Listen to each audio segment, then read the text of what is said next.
My name is Lisa MacLeod. I'm the Member of Provincial Parliament for Nepean Carleton.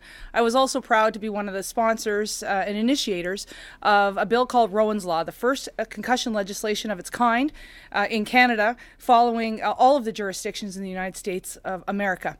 And I'm pleased to be here today with some friends of Rowan's Law. Obviously, Rowan's parents, Gordon and Kathleen Stringer, have been at the forefront of concussion legislation and awareness here in the province of Ontario, but throughout the rest of Canada.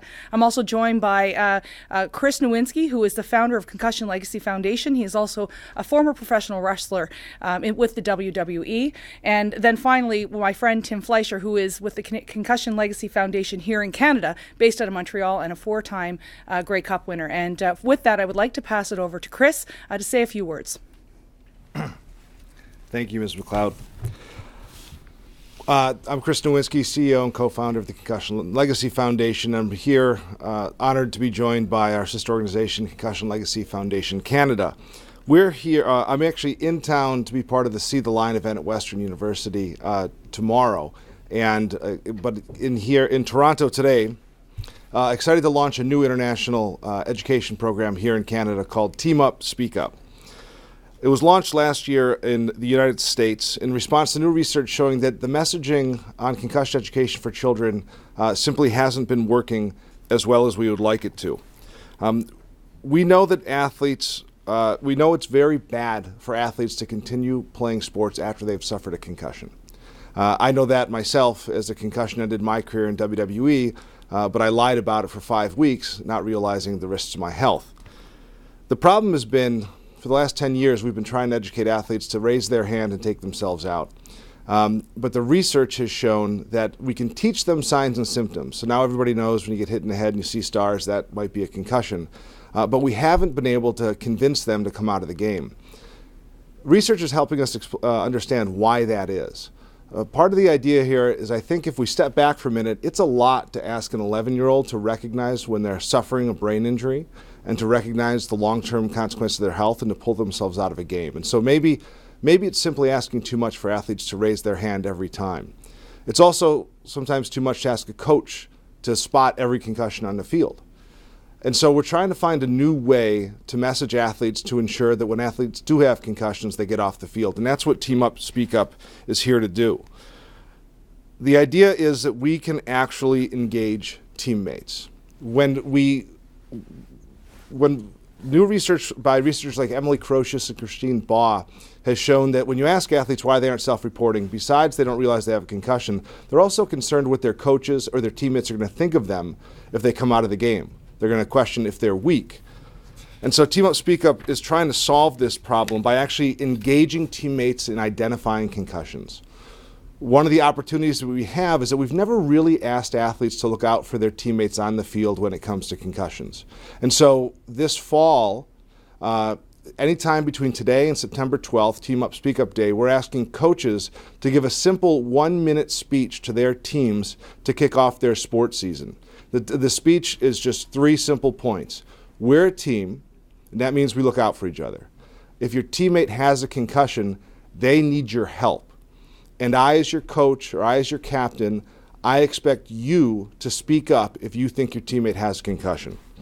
This solves the problem in 2 ways. One, the program's built off the bystander intervention model, the idea that you can actually take bystanders in a situation and have them intervene in a positive way. It's widely taught in anti-bullying programs. And the other idea is that we're changing social norms by actually having a coach give the speech along with other team leaders. So you have the captain in front, have your medical people in front, have that speech said in front of the entire team. You're changing the social norm from, hey, we're supposed to be hiding concussions, which is what Tim and I did when we were teammates at Harvard 20 years ago.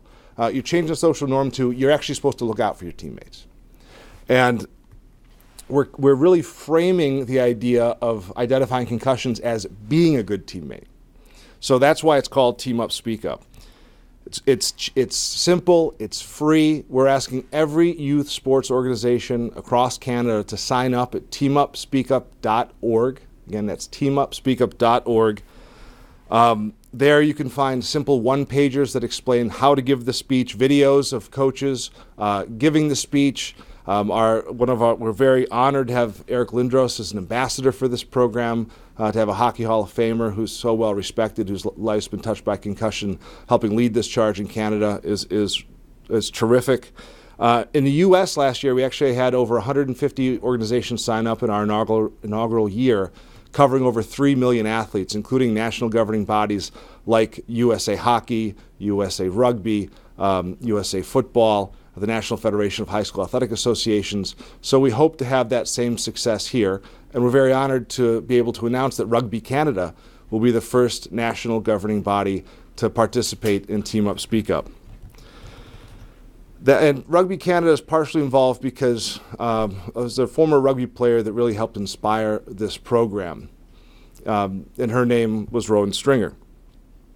So we're very proud to support Rowan's Law here in Ontario and hope it becomes national as soon as possible, because it's a very important law. But Rowan's personal situation and what happened to her, it really, I think, shows how important this program can be. And so I'd like to now invite Rowan's parents, Gordon and Kathleen, to come share her story.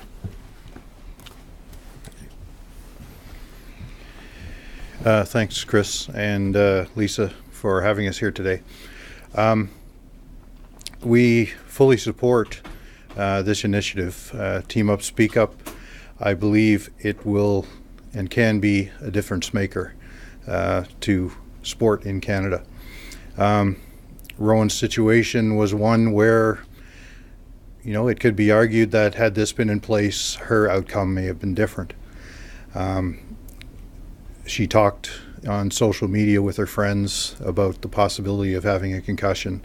She never mentioned it to coach, parents, anyone else.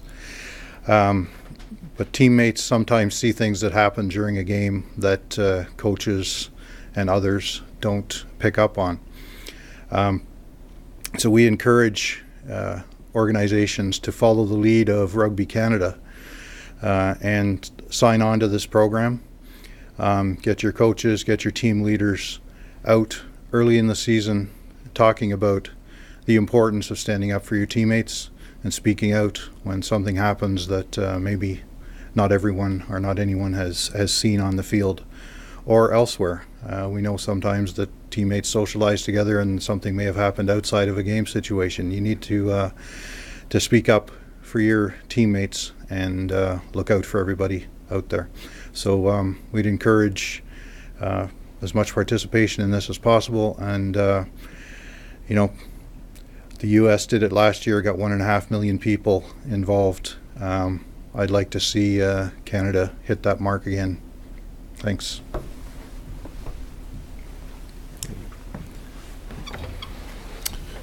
So thanks for everybody for being here. Just to echo what everyone else said, this program is all about being a good teammate. And it's one of the wonderful things about sport is having that camaraderie and that bond that you form with teammates. As Chris alluded to, former teammate of mine, who we've been able to stay in contact, and we'll always share that bond of having won championships together. And when you talk about this program and you talk about concussions, it's quite simple. Everybody understands take care of your teammates. It's one of the great lessons of sports that you learn.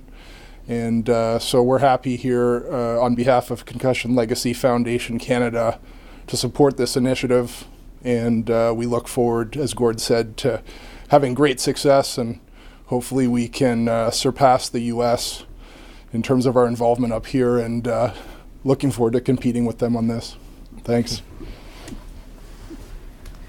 So we're happy to take any questions you may have. Just identify who you are. I know two of the media here, but and let us know who you would like to talk to. John Crick with Post Media and the Toronto Sun.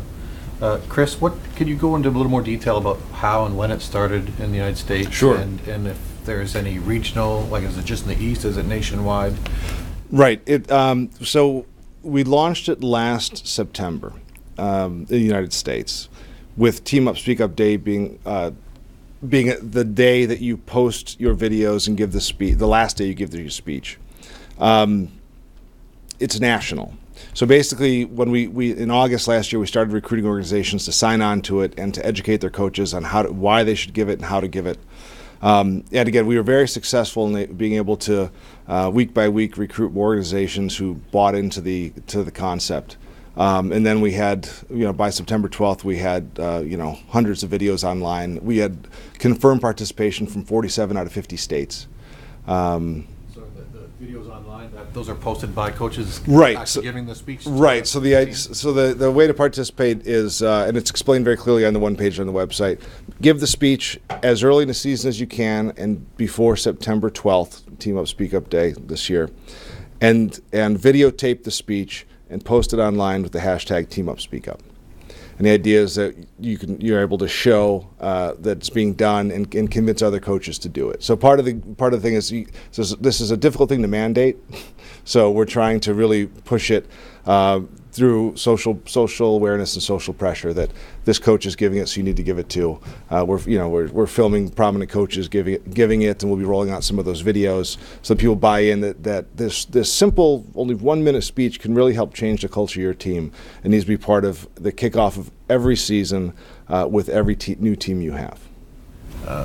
Lisa, also with schools, is it something that can be asked that schools do that by school coaches for their teams? Because we know that there are some times where a kid might have a concussion at school, and maybe their rep coach doesn't. So I dealt with this past year, actually. I'm a hockey trainer for the Nepean Wildcats, my daughter's organization, and very stressful, actually. There's more politics in minor hockey than there is in my day job. This is a side point. But in my case, we actually had a young lady that my daughter's friend who was concussed at school. And thankfully her mom and dad recognized that, brought me the doctor's note, and we followed the protocol that we have in place with Hockey Canada. So I think it's really important, and that's one of the things that we designed with Rowan's Law, is to make it interministerial. We recognize that kids are playing minor sports. We also recognize that they're playing school sports. So that's why we took a collaborative approach here in the province of Ontario. But I think what Chris is suggesting here today is a very grassroots level, regardless of who you're coaching. If you're the trainer, if you're the captain of the team, is actually to have that conversation that we wouldn't have had 25, maybe 30 years ago when I was playing minor sports. And so I think that's very important that we have that collaborative grassroots involvement. And again, I recognize it as a mom, beyond being an MPP. It's important to note that Hockey Canada and Rugby Canada, I'm very impressed with Rugby Canada, by the way. They've bought into this very early on, that they're going to be the original partners here. And I think that should spread, and I think the leadership of Rugby Canada should be followed straight through by every other organization, not just here in Ontario, but throughout Canada. Can I add on to that also? You always can. You're much taller than me, so whatever you want. So you talked about schools. I mean, that's, with our awareness programs that we do in Canada, we really focus on the schools. We actually have made it to over 100 schools in the last 12 months here. And we've already got officially the English Montreal School Board that has signed up that's going to participate in this program. We've got individual schools such as Selwyn House in Montreal. We do quite a bit of work in the London area because of our partnership with Western University, and have been in contact speaking with those school boards, speaking with those individual schools. And we've just launched our Rowan's Legacy project in Ottawa with the involvement of University of Ottawa and Carleton University. And so you're going to see a real push there as well.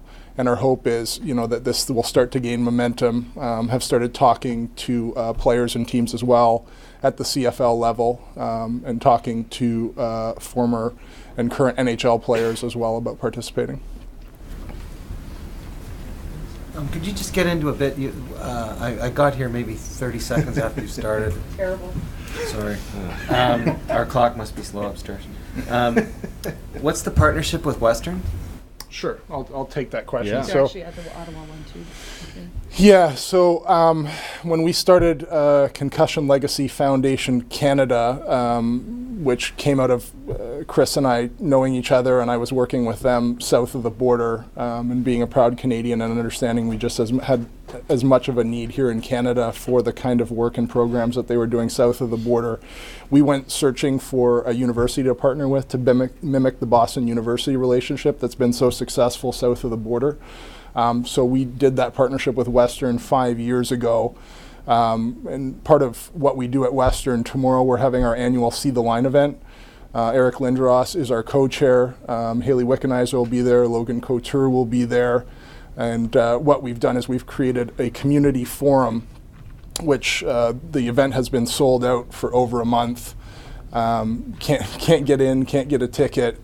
And what we do is we invite prominent researchers to come up. Ann McKee's been up twice. Dr. Bob Cantu has been up as well as folks from all across Canada, because there is just a ton of great work being done in Canada as well.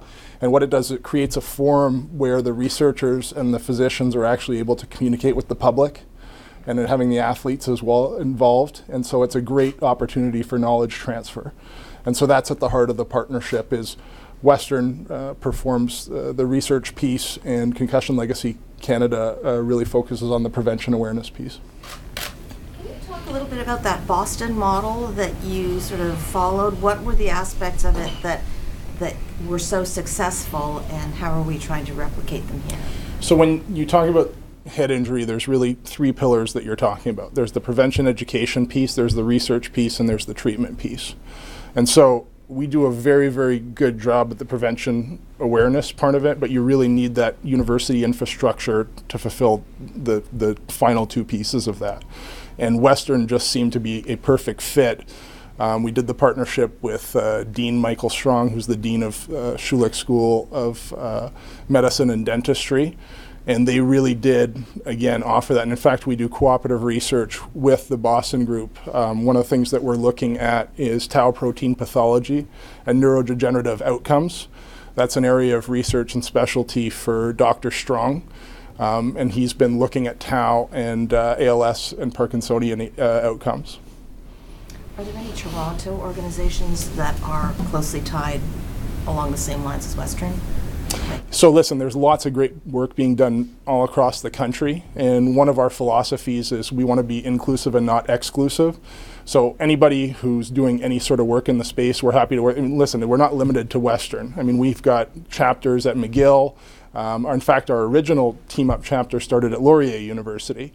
And this year we're moving into Ottawa with University of Ottawa and Carleton. We're actually doing Rowan's Legacy Symposium in Ottawa with the University of Ottawa Brain and Mind Research Institute, and have been talking with Angela Ganji and the Montreal Neurological Institute. So actually we visualize this as being a national program, and we're well on our way. Chris, do you go into detail again about, was it 1.5 million, the number of athletes? Yeah, it was actually, so last year we had 150 organizations sign on the Team Up Speak Up, which covered 3 million kids. How do you get past, the people that are drawn towards rugby, lacrosse, hockey, are people that have a mentality that's almost genetic, built in, that they've got to get to the bench and shake it off and keep on playing no matter what. That's kind of the mentality around. How do you get past that? I want to say machoism, but I don't want to be sexist. Right. But, it's just, you're a tough guy. You got to keep on going no matter what. Right. Well, I think the answer is. Yeah. No, the answer is you educate around that. And actually, Tim and I were talking about that. One of the great sort of windows into how we actually can change this culture so easily is the progress we've made with how we handle neck injuries in sport, right? So when I was a young player, I didn't necessarily know that if you got hit and you fell on top of your head and your neck hurt, like, you should stop playing. We've spent the last probably couple decades educating parents and athletes. When you think someone has a neck injury, you stop because it could be a catastrophic outcome, right? So no longer is it the time where my neck hurts, suck it up and get back out there and go risk paralysis. So now the same model exists with concussions, right? We're trying to tell people, and by talking about, and sharing Rowan Stringer's story, that you play through a concussion, that can be catastrophic too. You can die on the field.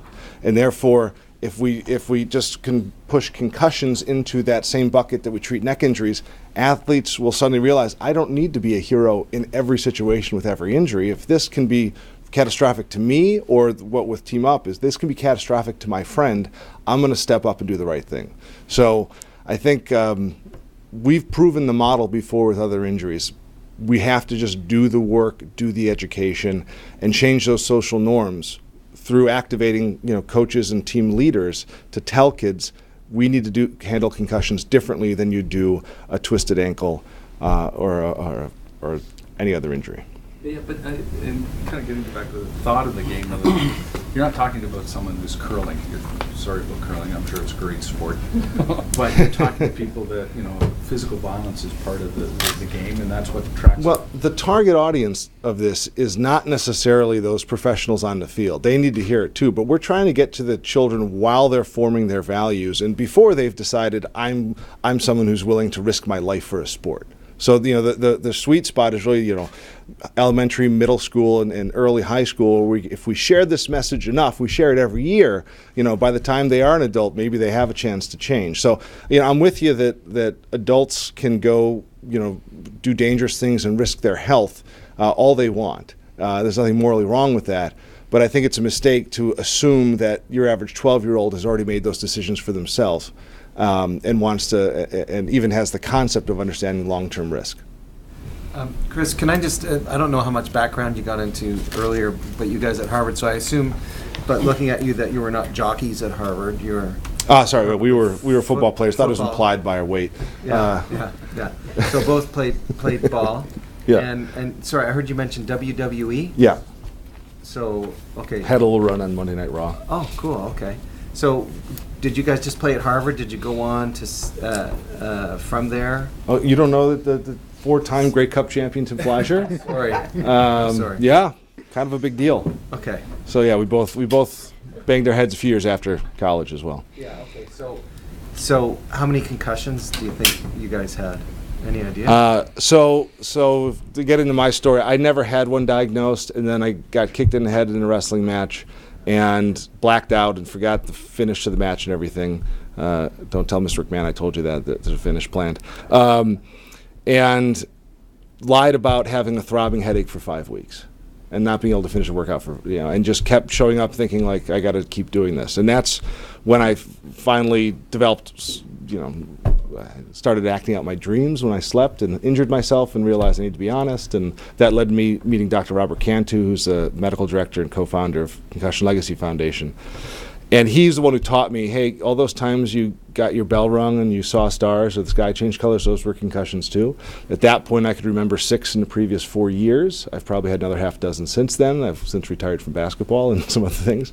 So, I mean, the reality is the problem with concussions is that, until we teach, it's really hard to count and be realistic about what you've had, because in a sport like football, you're getting dinged all the time. But so I'm on record for at least a dozen, but after that, it's sort of pointless counting. What about you? That's a frightening story, by the way, all those. Yeah, no, it's there's some damage in there, and that's partially why it's important to do this awareness work. Well, the one thing we can do by we can prevent most of these bad outcomes if we do programs like this. Like, that's the goal. If we can prevent second impact syndrome, we can probably prevent most cases of chronic traumatic encephalopathy if we change what we're doing now and really focus on changing what we do with children.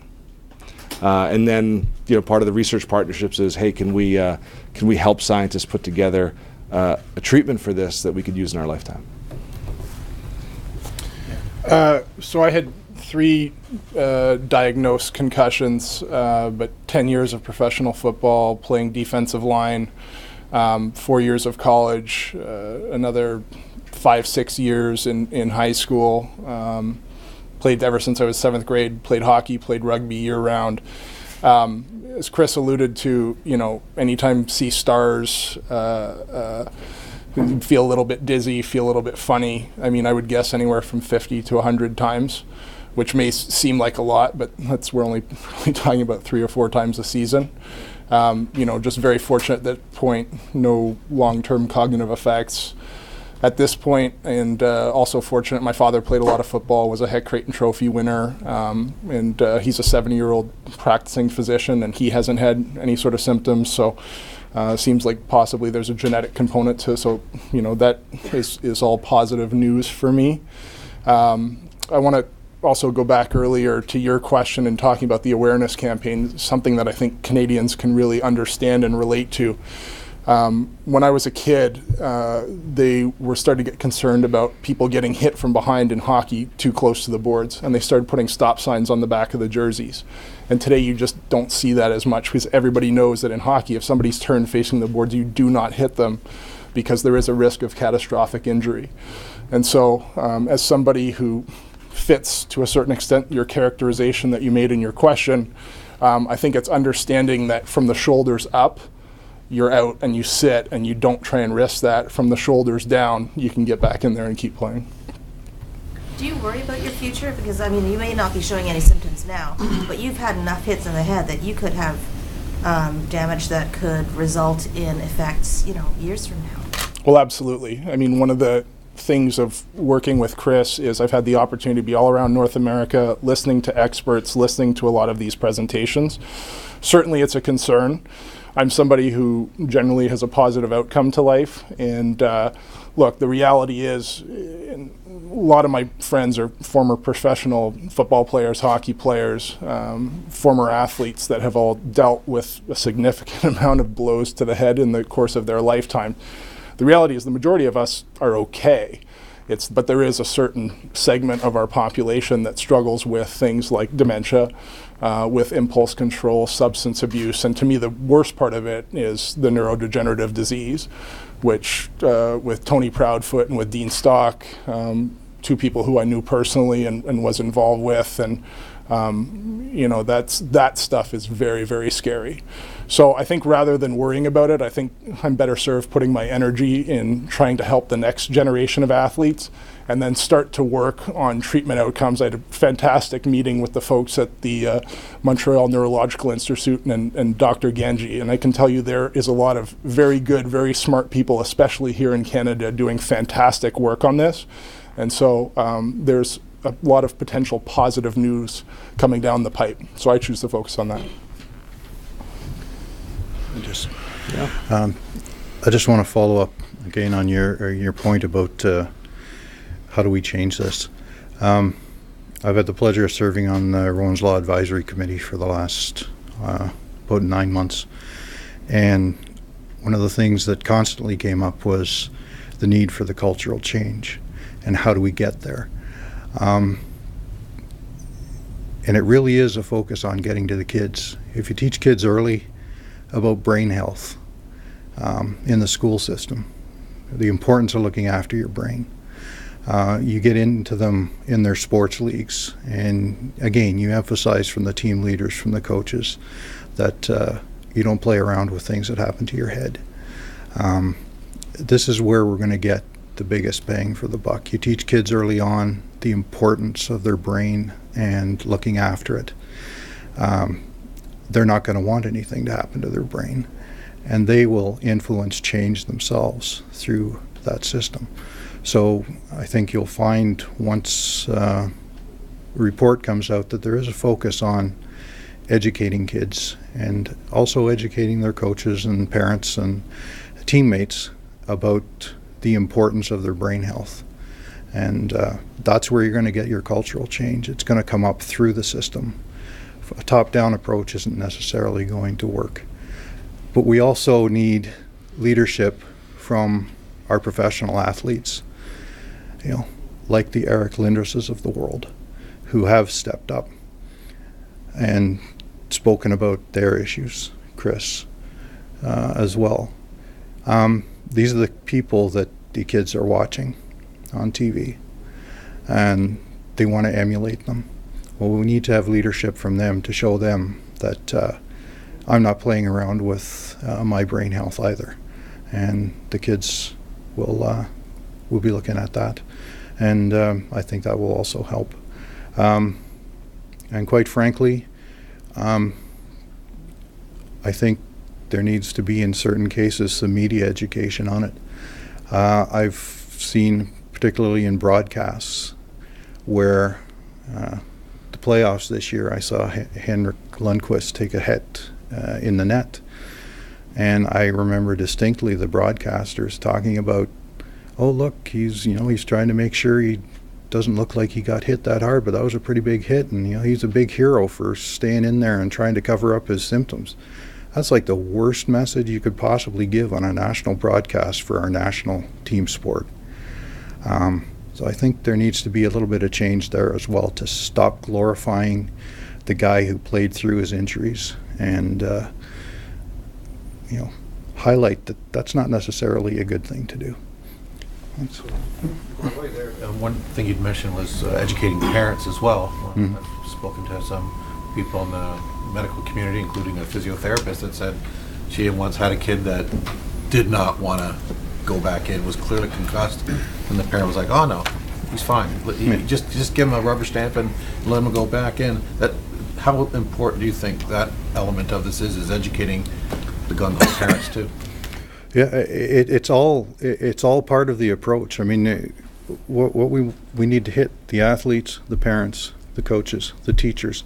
It's a team. It's a family kind of approach to these things, where you got to try and get everybody on the same page. Yeah, I've heard a lot of stories from doctors who, they've seen kids, and it's the parents who are like, "Oh, he's got a tournament next weekend. He's got to play in the tournament." Well, no, he can't play in the tournament, and you've got to get your head wrapped around the fact that a potential lifetime of debilitation is not worth that tournament the next weekend. Give the thing a time to heal. Make sure they're ready to return to learn and return to play. And it's got to be return to learn first. It's not return to play first. They got to be ready to learn before they can get back to return to play. So there's a whole organization of things that needs to happen there, and parental involvement is a key to it. You can't have parents who are pushing the medical professionals to give them an okay when they're not ready to go. All set? Thank you guys for being here. Before you guys go, Valerie, can you stand and get us a photo of the strangers and myself?